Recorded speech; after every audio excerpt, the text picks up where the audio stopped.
Baik, perkenalkan nama saya Muhammad Jarham Harbi, NIM 17023 kelas 6 tel 2 D4. Di sini saya akan menjelaskan tugas yang kemudian diberikan oleh dosen bersangkutan, yaitu tugas jurnal.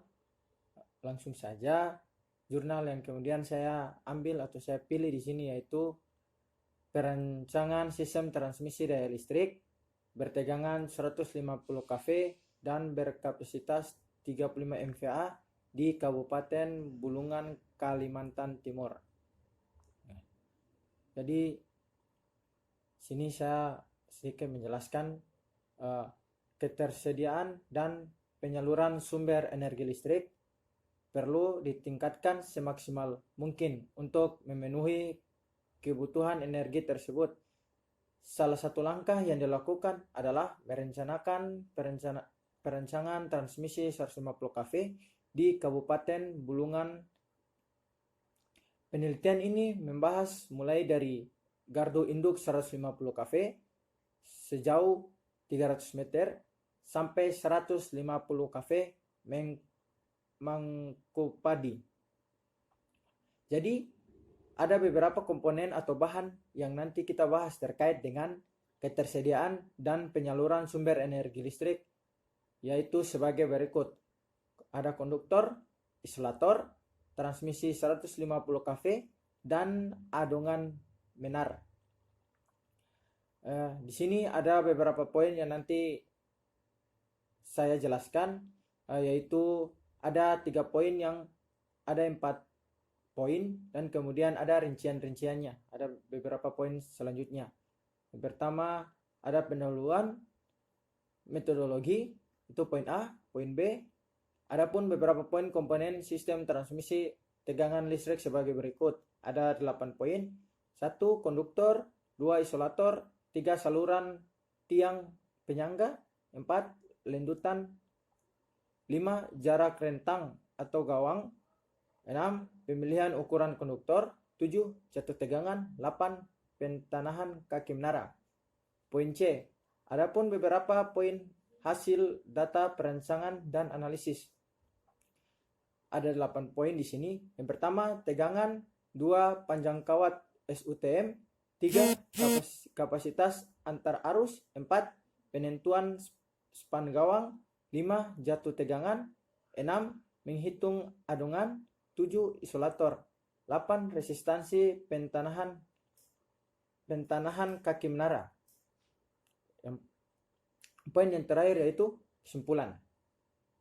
Jadi langsung saja masuk di poin 1, yaitu pendahuluan. Jadi ada beberapa komponen atau bahan yang nanti kita bahas terkait dengan ketersediaan dan penyaluran sumber energi listrik, yaitu sebagai berikut. Ada konduktor, isolator, transmisi 150 kV, dan andongan menara. Jadi mungkin ini adalah salah satu sumber permasalahan, yaitu Kecamatan Tanjung Palas Timur, Kalimantan Timur meminta agar ketersediaan dan penyaluran sumber energi listrik perlu ditingkatkan semaksimal mungkin. Kedua, poin 1, yaitu konduktor. Kawat dengan beban konduktor untuk saluran transmisi tegangan tinggi selalu tanpa pelindung isolasi kawat.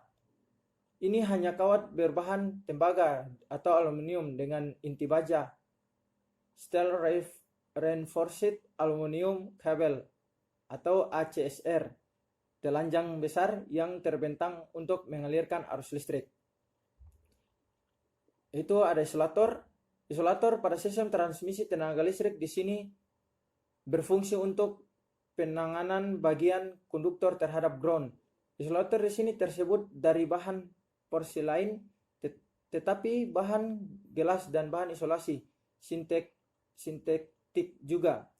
Seiring digunakan di sini, bahan isolator harus memiliki resistansi yang tinggi untuk melindungi kebocoran arus dan memiliki ketebalan yang secukupnya sesuai standar untuk mencegah breakdown pada tekanan listrik tegangan tinggi sebagai pertahanan fungsi isolasi. Ketiga, saluran tiang penyangga. Saluran transmisi dapat berupa saluran udara dan saluran bawah tanah. Namun, pada umumnya berupa saluran udara. Energi listrik yang disalurkan lewat saluran transmisi udara pada umumnya menggunakan kawat telanjang, sehingga mengandalkan udara sebagai media isolasi antara kawat penghantar dan untuk menyanggah atau merentangkan kawat penghantar dengan ketinggian dan jarak yang aman bagi manusia dan lingkungan sekitarnya. Keempat, lendutan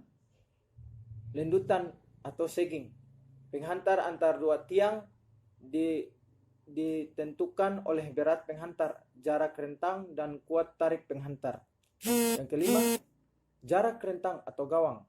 Penentuan jarak rentang merupakan kunci dalam mendesain SUTT secara menyeluruh, sehingga perlu dipertimbangkan dari segi ekonomis dengan memperhatikan lendutan. Keenam, pemulihan ukuran konduktor. Perencanaan suatu jaringan juga meliputi penentuan ukuran tipe konduktor. Ukuran dan tipe konduktor ditentukan oleh arus yang lewat melalui konduktor. Karena besar penampang konduktor berbanding lurus dengan kapasitas. 7. Jatuh tegangan. Akibat adanya arus yang mengalir dan adanya impedans dan dalam penghantar, maka akan terjadi jatuh tegangan pada penghantar tersebut. 8. Pentanahan kaki menara. Tahanan kaki menara perlu dibuat sekecil mungkin untuk menghindarkan efek sambaran petir. Tahanan ini ditentukan oleh bentuk fisik tahanan dan tahanan jenis dari tanah. Untuk ini dipilih tahanan berbentuk de batang ditanam tegak lurus di dalam tanah.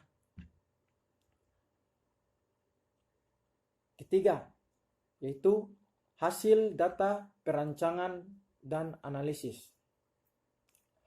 Pertama, poin A atau poin 1, tegangan sistem transmisi yang dipilih adalah 150 kV dengan daya 35 MVA.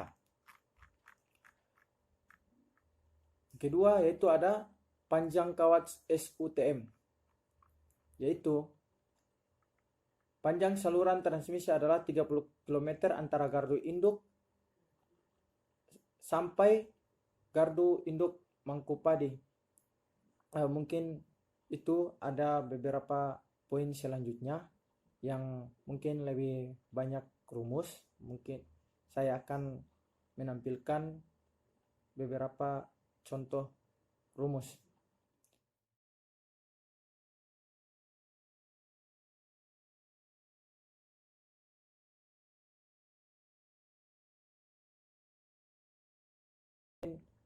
Yang terakhir yaitu kesimpulan. Jadi kesimpulan saya di sini yaitu sebelum pembangunan saluran transmisi di atas, tentu saja harus diperhatikan hal-hal mempengaruhi perencanaan peralatan tegangan tinggi yang nantinya digunakan dalam proses penyaluran energi listrik tersebut. Kondisi tanah, tempat tower-tower, jarak antar kawat-kawat atau konduktor, pemilihan kawat yang ekonomis, jumlah isolator, berhitungan tegangan tarik adungan dari kawat yang dibentang, pentanahan kaki tower, transmisi, dan penentuan kawat pelindung petir, dan memahami beberapa rumus yang sudah diberi nilai pada komponen. Ya, mungkin itu saja presentasi jurnal dari saya. Sekian dan terima kasih.